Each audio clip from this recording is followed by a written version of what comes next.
Hi folks, I hope you're well. Welcome to another video. And what a bright and breezy day it is today up here on the Pennines. What I thought I'd do in this little video, excuse the little introduction, I was just enjoying faffing around with my camera as I'm prone to do from time to time. What I thought I'd do in this little video is, as a lot of my routes, and I'm sure other people's routes, actually start sitting in front of their computer, exploring a map and thinking about where they want to go on their bike. I thought I'd kind of show you that little process for me. So I use the Komoot route planning app, and I use a little Wahoo Element GPS. So this is something I had no idea about when I got into cycling. How on earth do you plan a route, get it onto a bike computer and actually get something that's useful when you're out and about.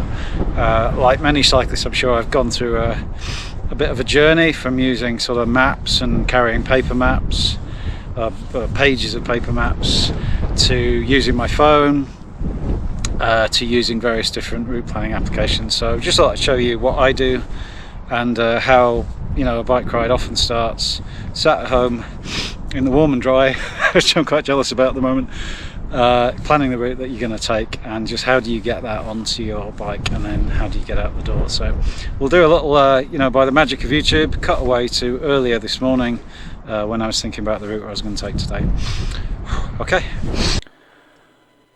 Okay, so let's just jump onto the Komoot website. It should load up in a second or two. I use this quite a lot, so I'm obviously logged in. I've got the premium, which allows you to plan multi-day trips, and it gives you like weather and wind direction, so it gives you a little bit more data to play with, particularly on longer trips that you want to break up into multi-day sections. Otherwise, my account, when I first got this, I bought, I think it was $29.99 at the time. You get the world map, so you kind of get everything that's mapped out on Komoot forever and a day, which I sort of thought at the time, I still think is a pretty good deal if it's still available. But using this, essentially going into Route Planner, and you're obviously, located in the UK, so I just want to find my part of the UK, which is up here in the northwest. And first thing I want to do is basically set my starting point and my end destination. You can go into quite a lot of detail setting waypoints, so every specific marker that you want to hit en route. So the level of detail you get into when you're planning a ride really depends on how much of a deep dive you want to kind of make, really. What I think I'll do, I'll just start from the lake for this route. Maybe here, just where the pub is. I'm going to set that as my starting point, so forgive me if I don't publish my actual address and starting point on the internet. And what I fancy doing this afternoon is just grabbing the mountain bike. I'd like to get some hills in, so what I'm going to do is head up to the highest footbridge on the M62. It's quite something, this little bridge, and it's quite scary when the wind's blowing, which it might be today. But yeah, another feature of Komoot where you see these little green markers, it's where a user's uploaded a picture, so it's really handy to just flit around and get a sense of the terrain and the landscape where you're headed. I'm going to go up to this bridge over the M62, so I'll just click that and set that as my destination. Now I've already got mountain biking punched in, but what you can do, a really nice feature, is just set the form of sport or transport that you're using, everything from hiking through bike touring. In fact, just see if it changes. It doesn't change much if I select bike touring. That's something you have to be a little bit careful about. In my experience, Komoot sometimes takes bike tourers on pretty hardcore mountain bike routes, but I think you do get a sense of how it works over a period of time. And as I say, what you can do if you're not 100% sure about a route is sometimes zoom in and just kind of check out the sort of trails that you're going to be on. So that looks okay if I was bike touring. Yeah, that looks okay, etc, etc. So there's quite a lot of stuff you can do to kind of play around with it. Now that's just giving me a point A to point B. Obviously I'm going to come back, so I'm going to set that as a round trip. And what I'd like to do as well is maybe check out the Python Valley on the way. So I'm going to include that on the route. And as you can see, the algorithm or the platform's starting to plot out a bit more of a loop for me. How it does this, I'm not 100% sure. I'm guessing it's just going on journeys taken and rides uploaded and sort of feedback from all the users. I mean, Komoot is such a well-used app that the kind of route finding and the route suggestions, in my experience, are absolutely fantastic. So yeah, that's taken me right out. Nice big climb up to the high point really of the M62. And then it's taking me back down and looping through Python. I think what I'll do is go and check out Python first. So I'm just going to reverse the way. And oh, it's suggesting a slightly different route. Still within my sort of tolerance for just a little lunchtime ride. It's telling me it's going to take 2 hours and 11. So that's based on what I'm telling Komoot about my fitness, which is average. If I was being wildly optimistic, I could move that up to in good shape, and it's adjusting the time taken. So yeah, there's quite a lot of other bits you can play around and other settings you can take. I am very average in terms of fitness, so I'm gonna move that back. But otherwise, I'm pretty happy with that. I mean, I don't, you know, I'm in my local area. I know lots of kind of bail routes and contingency routes, so I'm not going to drill down into the particular route that's suggested too much. I'm just going to save it here. I'm pretty happy with it. Suggest a name, yep, happy with that. Okay, let's get the ride from my Komoot app onto my little trip computer and then get that on the handlebars. So let's turn this on.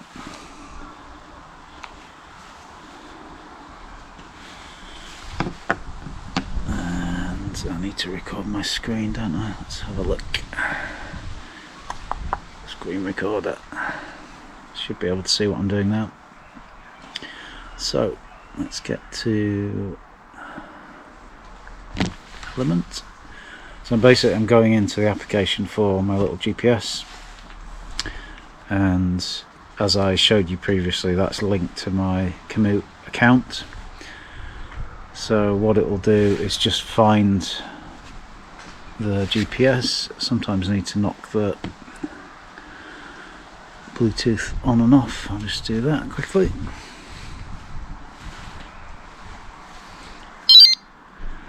Okay, so that's now paired to my phone, and what I'm going to do is choose a route.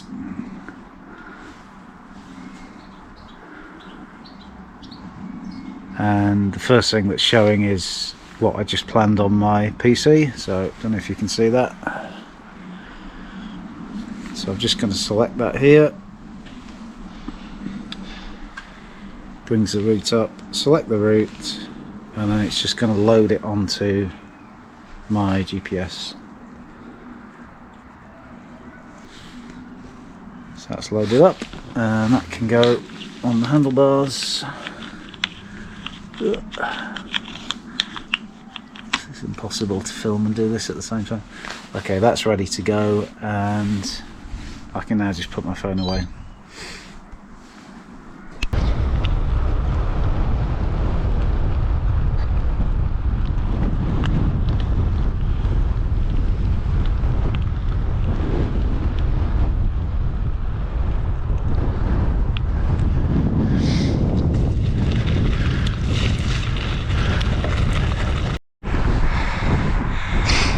So you can see the motorway now kind of sneaking off to the right, heading down towards Ripponden. I can just see, you probably won't see this, the road bridge in this area. It's called the Scammenden Bridge. I think it's informally known as the Brown Cow Bridge. I'll correct that on the screen if that's not the case. And then the footbridge is just kind of down here. The motorway in this part of the Pennines just has cut this massive cleave through the hills. It's like somebody's taken a massive wedge out of a big piece of cake and then upended it. So I think around the time when the motorway was being built, there were lots of little bridges put up by the local authority. We're on the Pennine Way now, this trail, so this footbridge here is just really for walkers, cyclists occasionally. I'm not going to go further. I could go on up to Blackstone Edge, but it's far too wet today. But it's a very wild and windswept part of the Pennines, this, and you know, if you're walking the Pennine Way, as I did back in 1986 with my dad when I was a lad, and I don't remember that much about the trip, so it's a long time ago, but I remember distinctly crossing this footbridge and the sort of shock of seeing all the cars and trucks and lorries, and you know, kind of seeing civilization from a really wild and remote area.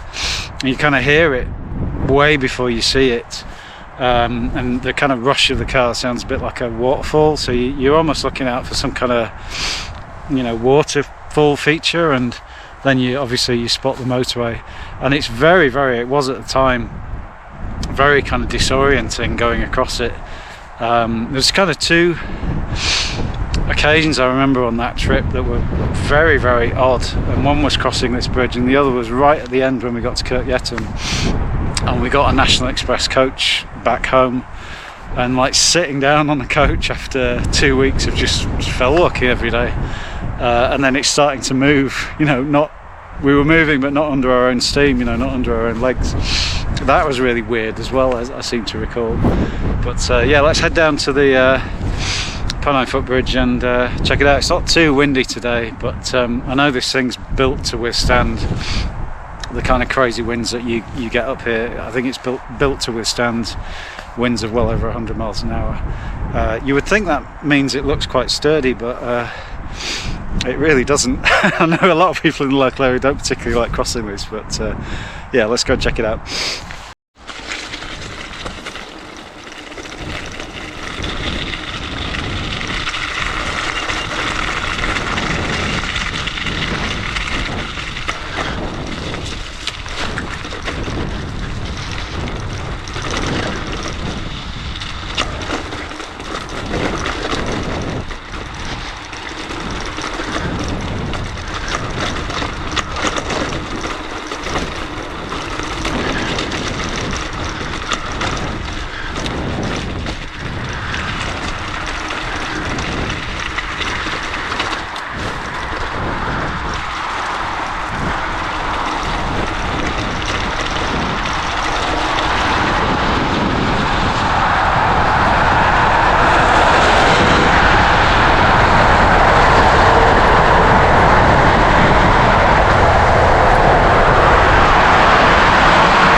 Bloody hell, the noise is deafening.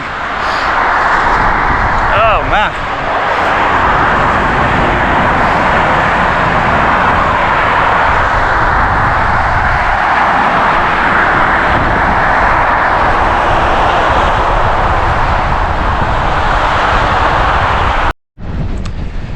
Okay, I'm back on the kind of the homeward stretch now, and you know, my Komoot app and my little Wahoo Element Bolt got me up to the footbridge without any fuss whatsoever, and I haven't really said very much about the Element itself. So this is just a bottom of the range Wahoo GPS trip computer.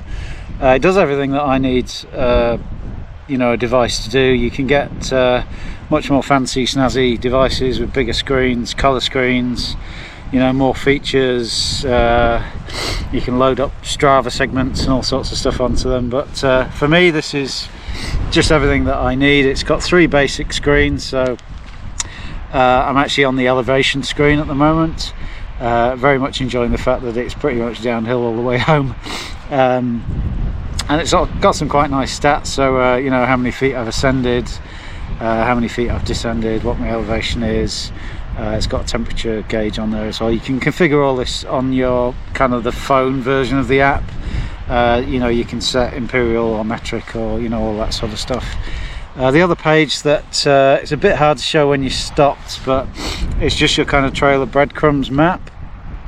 It's not a lot to see because I'm just in the middle of nowhere at the moment, but that's just you know, go right, go left, go straight on, and as long as you've got connections to the satellites, I found it's absolutely bomb-proof.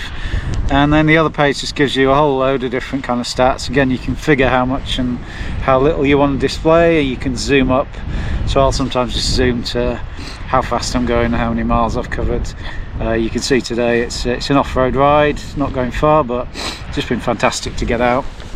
And yeah, thank you so much for following along. And just, you know, I've really intended in this video just to do the briefest of introductions to Komoot and Wahoo Element, not gone into any kind of deep dive. And it's actually been years since I initially set these up. I've had them and I've been using them for a long time. I'm not sponsored by Wahoo or Komoot. If I was, I'd probably have to make a slightly better quality video. But I've just found these two bits of kit really useful, and a nice kind of complement to figuring out where you want to go riding and getting out the door and not getting lost. So thank you very much for following along. Please do consider liking and subscribing if you'd be so kind. It would be great to have you following along on the channel, and I'd really appreciate it. Otherwise, please stay safe, take care, and get out when you can. Happy cycling. I'll see you on the next one. Bye.